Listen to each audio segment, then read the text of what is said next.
Hey, welcome back to the Alive podcast. My name is Dale. In today's episode, somebody asked me the other day, what is the purpose of life? I'm going to try to answer that for you.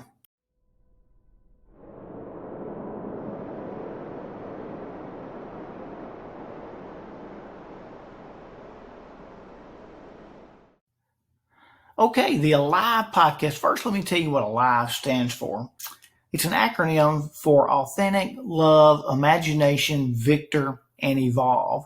And I try in every episode to somehow bring out those 5 tenets so that we can always learn to explore ways of elevating ourselves. So the question that was sent in on a YouTube comment, actually, and they asked, Dale, what is the meaning of life? That question gets asked a lot of times to religious leaders.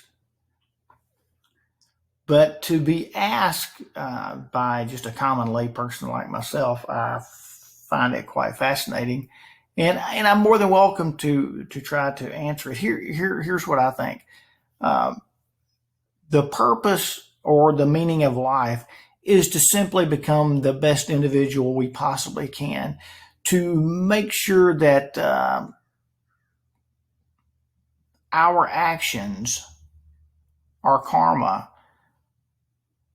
is put out in such a way that it elevates all of humanity and it doesn't just segregate some people.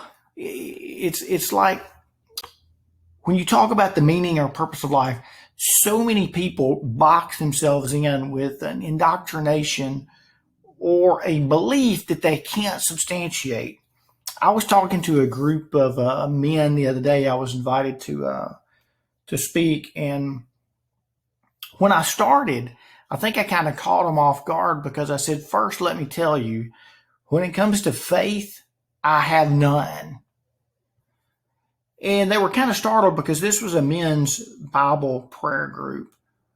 And I went on to say that in the Bible, it states if you had faith the size of a mustard seed, that faith could move mountains. And I simply made the statement that if we took all of the faithful of Christianity and put them together, circled around a mountain, and they prayed with earnesty, their faith is not going to move that damn mountain. It's going to be there. But kind of like ants, and no, I'm not connecting humans to ants, but if we collectively got together and we all picked up shovels or even some modern machinery, collectively we could move that mountain. Hello? I believe that to be the same with anything that befalls humanity, whether it be poor, homeless, marginalized, anything. Collectively, if we make a conscious effort with love and compassion, there's probably not much that we can't effectuate change to. So what's the meaning of life? I think the meaning of life is to look at humanity as a whole. Not segregate pieces of the population because they think different than you, they look different than you. Accept everyone as a divine creation. And understand that this software that we call a brain has capabilities far greater than anything you've ever experienced up to this point. But back to the box analogy. Sometimes we place ourselves in this box, this world of belief, not that we've necessarily created for ourselves, but that we've born into, and it has manifested itself within us. And it limits our ability to tap into this software and go places and do things that otherwise aren't possible. It's like going down a major sidewalk and there's just thousands of people, and so many people look happy. And then there's those few that look distraught. It kind of makes you wonder, These people that are happy, what are they happy about? The people that seem to be stressed or distraught, what are they distressed or distraught about? And let's say for a moment the ones that were happy were genuinely happy. And we stop and we ask them why they are happy. And what if their answer was, we freed ourselves from all the misunderstandings, the indoctrinations, the beliefs that we held. We freed ourselves so that we could accept the knowledge that's out there. Let this software that has been growing and evolving for millions of years, let's put it to good use. Let's use it to grow compassion, peace, and love. When we get to that point and we encounter happy people that are genuinely happy, there's a common denominator there. See, the human brain can only add and multiply. It doesn't subtract or divide. What do I mean by that? It means if I tell you not to think about anything negative, not only are you going to think about things that are negative, but it's going to multiply and you're going to continue to think about negative things. So in a sense, you've imprisoned yourself by thinking about things, situations that don't grow you. So you can't subtract out what you know or what you think you know or what you've been taught or what you've been shown, what you grew up around. Your mind doesn't forget it. But the good thing is about software is there's so many tentacles, there's so many places to go that we can train our mind to see things in a positive way. What's the meaning of life? What's the purpose of life?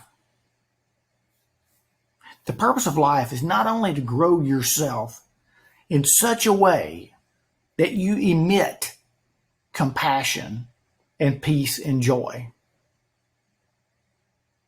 but it's also a challenge to each one of us to make sure that when we encounter people, that we encounter them in such a way that they know that peace, compassion, joy resides in our heart. That's my meaning of life. Life can mean so many things, but here's one thing I challenge you not to do. When you're searching for the meaning of life, don't let it be some religious text that helps you create an unstable foundation, an unsustainable foundation. Don't allow that to be your basis for seeking or searching for life's purpose. The only way to truly find anything in this life is to open yourself up to the possibilities that better things exist. When you do that, you find better things. Here's an example. If you were to scroll through my personal Facebook page, and keep in mind I've got 3,800 friends, but the only thing you're going to see on my page are positive, uplifting, motivational things. Why? Because that's all I responded to. So Facebook has trained itself that that's what I want to see. But now think about it another way. Sit beside somebody that's always negative, always bitter, and always sees darkness instead of light. Tells you that this world is a horrible place to live. It's getting worse by the day. Scroll through their Facebook. You're going to see like-minded individuals because that's what they want in their life. It goes like this. What we manifest out comes back to us. So if we're putting out negativity and we see the world in a bad way, that's what's going to come back at us. There's an old saying, the way you see the world isn't the way the world is, it's the way you are. The way you see other people isn't the way they are, it's the way you perceive them to be. So what's the meaning of life? The meaning of life is to allow yourself the ability to receive all the goodness, the compassion and joy that exists in the world. Once you put that out there and you open your mind up to it, it will start squeezing out a lot of the negativity that's resided. But you can't do that when you hold yourself to a belief that you cannot substantiate. Now, please don't hear something that I did not say. I did not say that I do not support religion. I did not say that I don't support churches. I didn't say any of that. I didn't say that I don't support spirituality, because I didn't say that. The question was, what's the meaning of life? What's the purpose of life? And that's what I'm sharing you, is my view of how you search and find the meaning of life. You can't do it when you place yourself in a box and surround yourself by an indoctrination that doesn't support that which you seek. So live authentically. Live alive. Live with love. Let your imagination expand places that you want to go. Be a victor, not a victim. And allow yourself the ability to evolve into that which you seek. And in this question, what you were seeking was the meaning of life.